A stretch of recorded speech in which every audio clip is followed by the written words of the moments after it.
Welcome to the first video about photosynthesis. Photosynthesis, if you remember from elementary or middle school, is the conversion of energy from light to chemical energy. And photosynthesis can be broken up into two steps. The first step we call light-dependent reactions.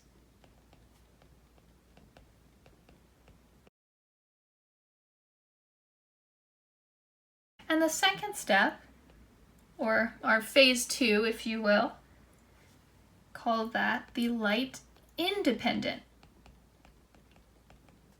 reactions. And if you've studied photosynthesis before, you may have learned this as the Calvin cycle.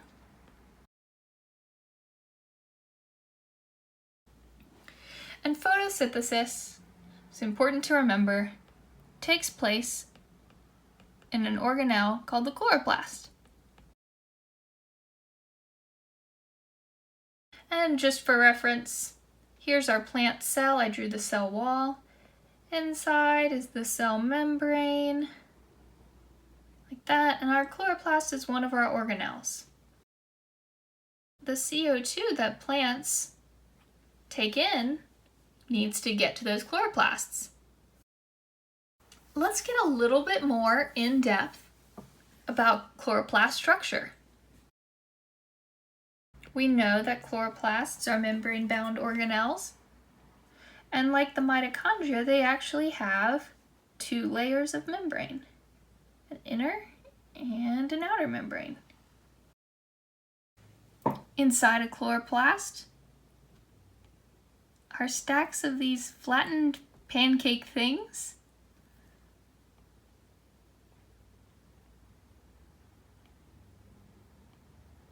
These are called thylakoids. Thylakoids are organized into stacks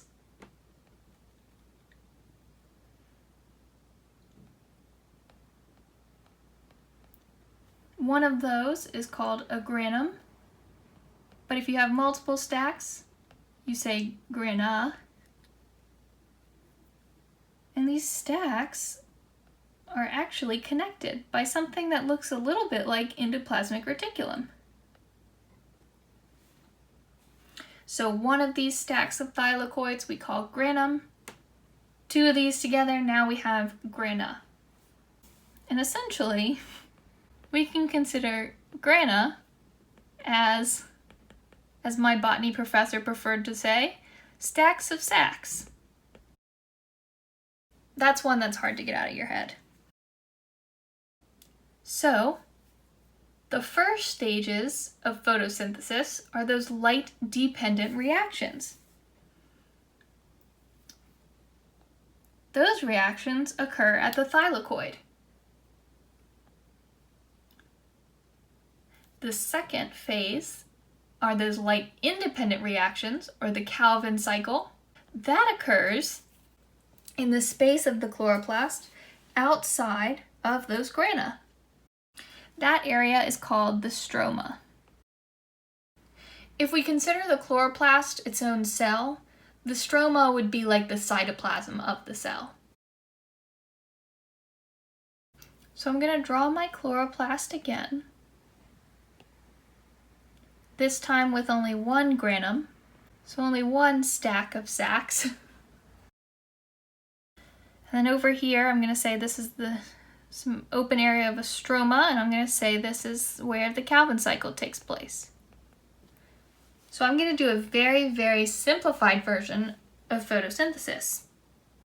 Carbon dioxide needs to get into the stroma and is involved in the Calvin cycle, or those light-independent reactions. Sunlight is necessary for those light-dependent reactions. Those occur in the thylakoids. And as a result of those light-dependent reactions, we get a molecule called NADPH, and we get some ATP. So NADPH and ATP, as well as CO2, come into the Calvin cycle, those light independent reactions. And what comes out is then recycled back to the light dependent reactions.